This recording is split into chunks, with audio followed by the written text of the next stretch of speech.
அன்புள்ள நண்பர்களுக்கு இனிய வணக்கம். 2 நாளைக்கு முன்னாடி நான் ரோட்டில் நடந்துட்டு போகும்போது எதிரில் ஒருத்தர் நடந்து வந்தார். எங்கேயோ பார்த்த மாதிரி இருந்தது, சரியாக ஞாபகம் இல்லை. வந்தவர்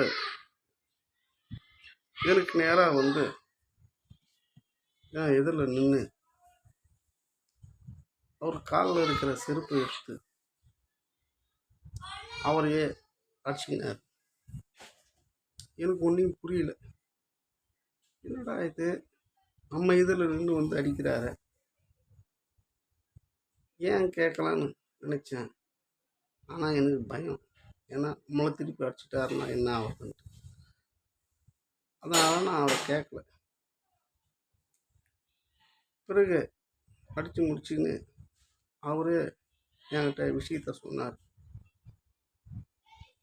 அவர் என்ன சொன்னார்ன்றத கடைசியில் சொல்கிறேன். என்னென்னா, ஒரு 10 நாளைக்கு முன்னாடி ஒரு அரங்கத்தில் ஒரு கூட்டம் நடந்தது.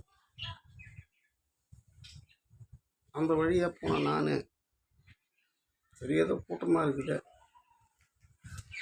நம்மளும் போய் என்னன்னு கேட்கலான்ட்டு போய் உட்காந்து ஒரு ஓரமாக உட்காந்துருந்தேன். இப்படி உட்காந்துருக்கும்போது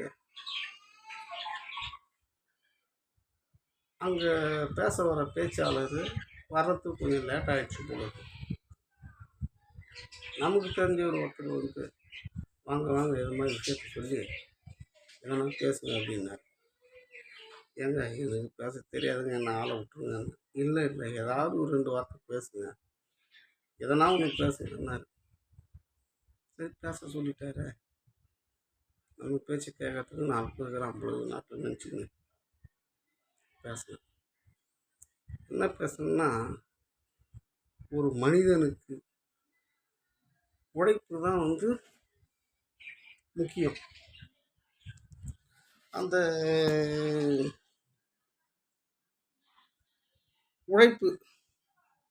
உழைப்பு தான் வந்து உயர்ந்த இடத்துக்கு இட்டு செல்லும். இப்போ கஷ்டப்பட்டு உழைக்கணும். கஷ்டப்பட்டு உழைச்சாதான் வெற்றியை தொட முடியும், நம்ம நினைக்கிற இடத்துக்கு போக முடியும். சில நேரங்களில் வாழ்க்கையில் கஷ்டப்பட்டு முன்னேறி சிரத்தை அடைந்தவங்கள அவங்களோட ஆலோசனையை கேட்கலாம், தப்பு இல்லை. எப்படி இப்படி கஷ்டப்பட்டீங்க, எப்படி அந்த இடத்த அடைஞ்சிங்க நம்ம கேட்கலாம். அவங்க ஆலோசனையை வாங்கி அதை மாதிரி கஷ்டப்பட்டு உழைச்சாலும் அந்த இடத்த போய் அடையலாம், இல்லைங்களா? அப்படின்னு சொல்லிட்டு கஷ்டப்பட்டு உழைக்கணும், முன்னேறணும், கஷ்டப்பட்டு உழைச்சவங்களோட ஆலோசனையும் கேட்கலாம், தப்பு இல்லை. அதே நேரம் பழமொழி ஒன்று சொல்லுவாங்க, பழிவுக்காரங்கிட்ட பஞ்சாங்க கேட்கக்கூடாதுன்னு.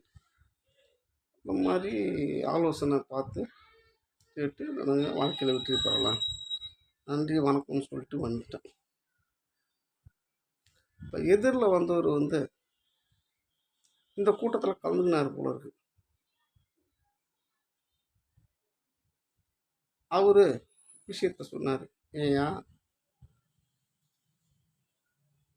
லட்சியத்தை போய் அடையணும், இடத்த நம்ம போய் பண்ணணும்னு சொல்லும்போது ஆலோசனை கேட்கலான்னு சொன்னீங்க. அதை கேட்டு நானும் ஒரு இடத்துக்கு போன தெருவில் எதிரில் ஒருத்தன் போதையில் வந்தான். அவனை விசாரித்தேன். திக்கு தசை தெரியாத நடந்து வந்தான். அவனும் கையை காமிச்சான். சரி கரெக்டாக இடத்துக்கு போகலான்னு சொல்லிட்டு போனேன். போகிறேன் இன்னும் போய் நிற்கிறேன். நடந்து கால் தேஞ்சது தான் மிச்சம். இதை மாதிரி நீ சொல்லிட்ட, உன் பேச்செல்லாம் கேட்டு ஒழுங்கா நான் போயிருந்தா கூட அந்த இடத்துக்கு போயிருப்பேன். வெற்றி அடைஞ்சவங்கள அந்த இடத்த வெற்றி மூலியமாக அந்த இலக்கு அடைஞ்சவங்கள ஆலோசனை கேட்கலான்னு சொல்லி நானும் கேட்க, அவனும் சொல்ல, இன்னும் நான் போய் நினைக்கிறேன் அப்படின்னு சொல்லிட்டு கடைசியாக நான் ஒன்று சொல்கிறேன், அடுத்த கூட்டத்தில் அது மாதிரி பேசு அப்படின்னு. என்ன சொல்கிறீங்க சொல்லுங்க. வழிகாரங்கிட்ட பஞ்சாங்கம் கேட்கக்கூடாதுன்னு சொன்னீங்களா, கூட ஒன்று சேர்த்து சொல்லுங்கள். குடிகாரங்கிட்ட வழியை கேட்கக்கூடாதுன்னு சொல்லுங்கள். இந்த மாதிரி தான் குடிச்சிட்டு வந்தவங்ககிட்ட வழியை கேட்டு அவங்க கையை காமிச்சு விட்டு தெரு தெருவாக அலைகிறாரு. நான் அந்த டாஸ்மாக் கடையை கண்டுபிடிக்க மாட்டா பாவி அப்படின்னா. சரி, இதுக்கு மேலே பேசினா நானும் ஒதுங்கி வந்துட்டேன். நண்பர்களே, நாட்டில் சில பேர் இப்படியா இருக்கிறான். என்ன பண்ணுறது, எதை பேசினாலும் இது பார்த்து பேச வேண்டியிருக்குது. நன்றி, வணக்கம்.